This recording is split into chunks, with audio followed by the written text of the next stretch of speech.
Hi, welcome to Cooking with Indy.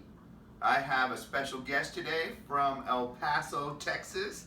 This is an old high school friend, back from the days of Chico's Tacos, Viva El Paso, Chico Love. Peter, introduce yourself. Hi, Pete from El Paso.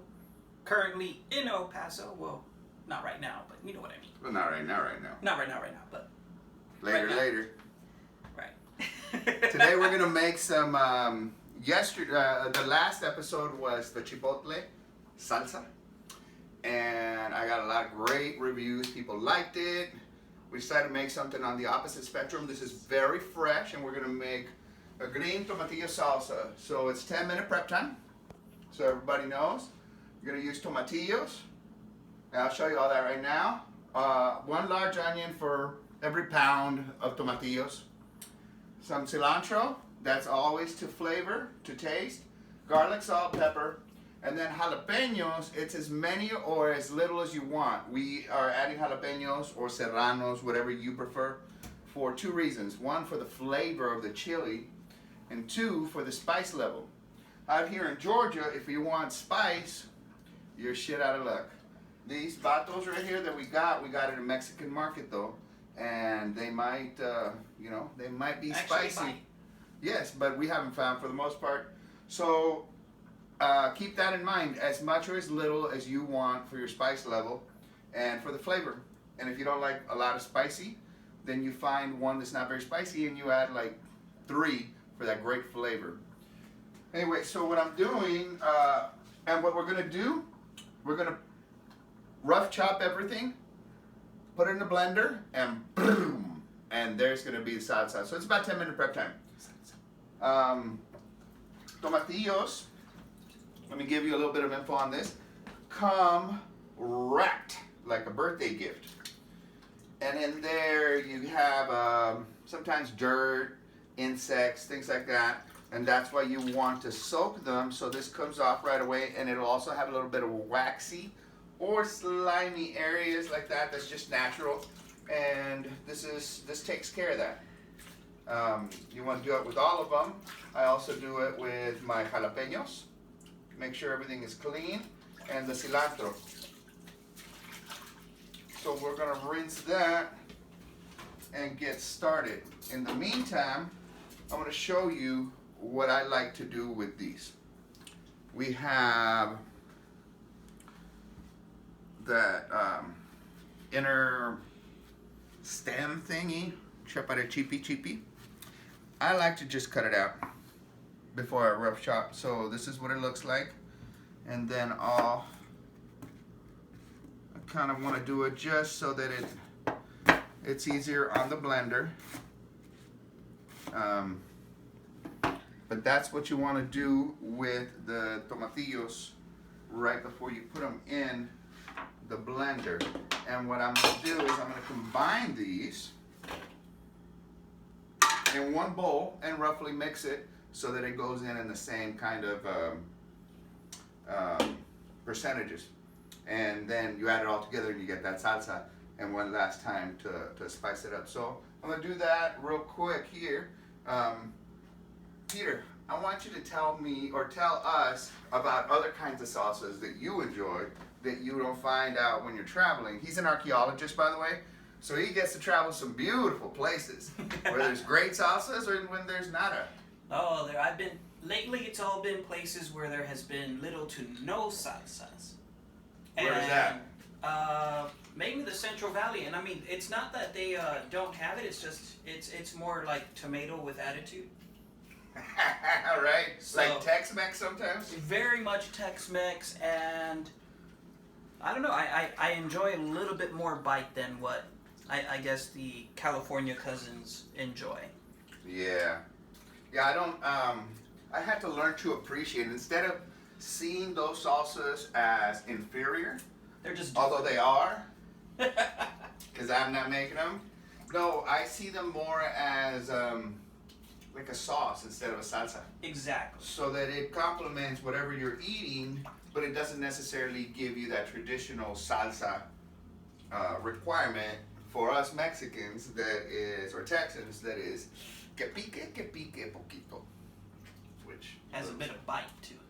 yeah, otherwise, so, but like these salsas, ooh, I've made them where they're spicy. A little trick, something that every home chef needs to know. If you get angry, go make salsa. And it will be the spiciest salsa. And then you leave all that energy right there, and you come back and you kiss and make up and you fondle a little, maybe a little in the ear, you know. But yes, if you get angry and you like spicy salsa, go make salsa. It'll come out spicy, spicy, spicy. And you know, you actually will hear people at the restaurant comment that, oh, the person that made it was pissed. Uh-huh. Or they were like, must have been a good day as they're eating it. Yeah. But sometimes you get some good salsa that way. Ooh. Oh, yeah. Sneaks up right on you. All right, so the next step, I'm going to finish peeling all these. I'm going to rinse them, do the rough chop like I showed you. I'll show you an onion also so you can kind of see what my ratio is. And then we'll spice it and do it. All right, so just to show you what I mean by ratio, for me, you can see how much the tomatillos are, the amount. This amount of cebolla of onions goes perfectly with this. So it's not gonna overwhelm it or underwhelm it. You get that, you want that oniony mixture with the tartness of the tomatillo to get that perfect salsa. So this is the ratio I like. Make it this way. If you like onions a little bit more, add some more or take a little bit less. But now that I got you here too, since this is going to be roughly cut, we just get a bunch of cilantro and pretty much just get rid of the bigger stems, but everything else we just put it in there because it's going to be blended. So the stems don't really hurt you at all. It's when it's blended in there with the salsa, you won't even know it's the stem because it carries the same flavors. Pretty good. But that's it. The next step is kind of mix it up, and then I'm going to season it once I put it in the blender. Garlic, salt, pepper. We're going to do this to taste. And before we put in, because we know we're going to need some salt. Pepper, go easy on it. Pepper, you want it to complement, you don't want it to stand out. This,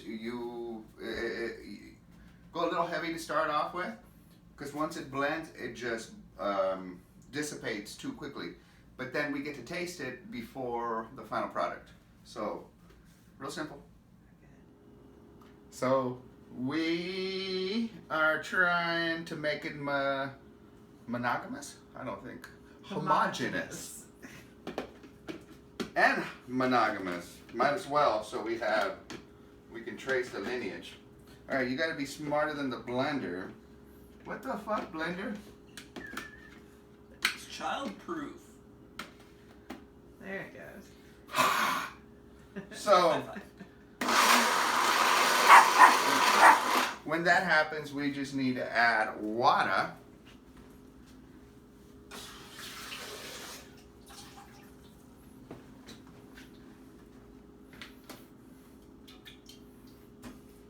Little agüita.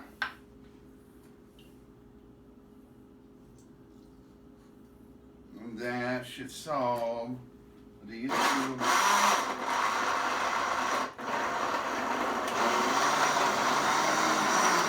Alright, so when it starts to get about right there, I am going to add a little bit of salt, mix it up, choopy choopy.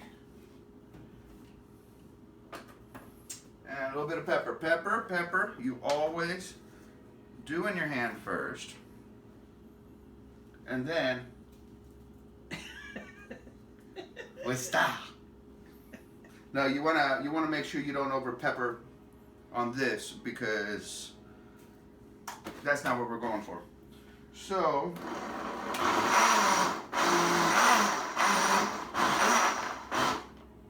all right.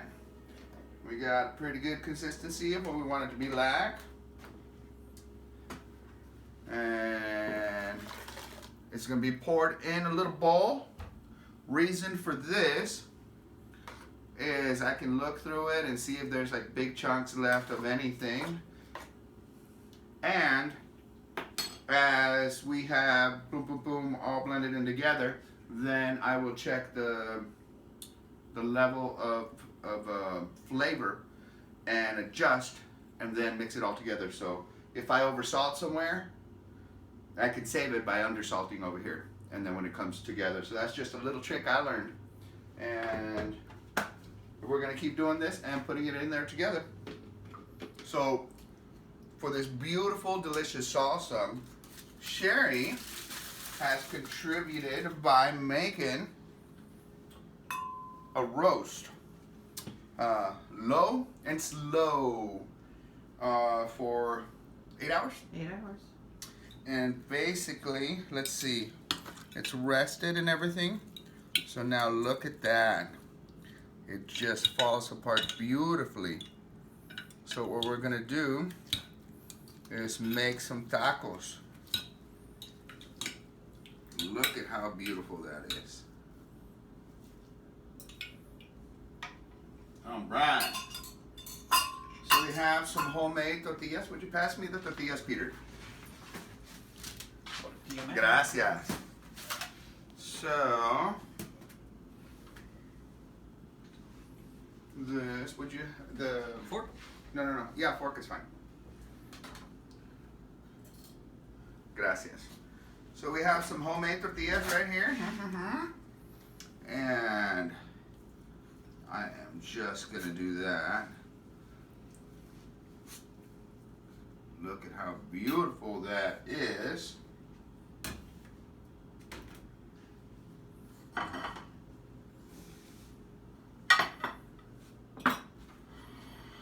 And we're gonna serve it with this fresh salsa that we just made. So this is what it's gonna look like.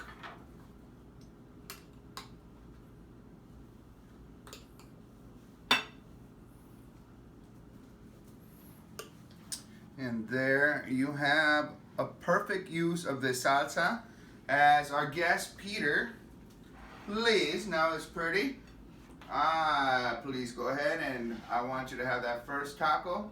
Let us know what you think. ¿Qué piensas, cabrón? Oh, hell yeah. This is good. You ain't getting none of that back.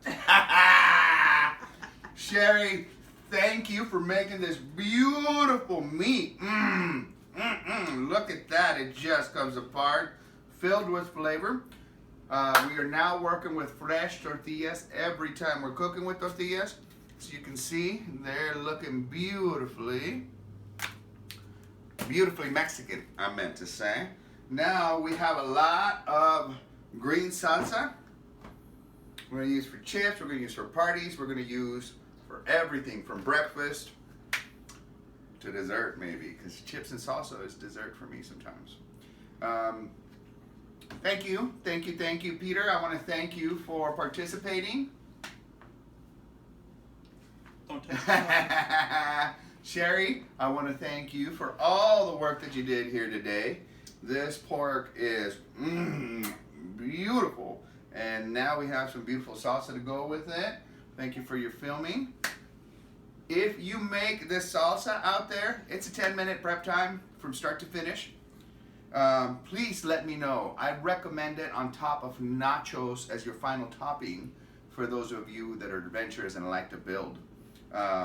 Please take a picture, tell us how it came out, how you liked it, how you loved it, how you want more. I appreciate you for keeping this going. Thank you for being in this episode of Cooking with Indy, the Green Tomatilla Salsa edition.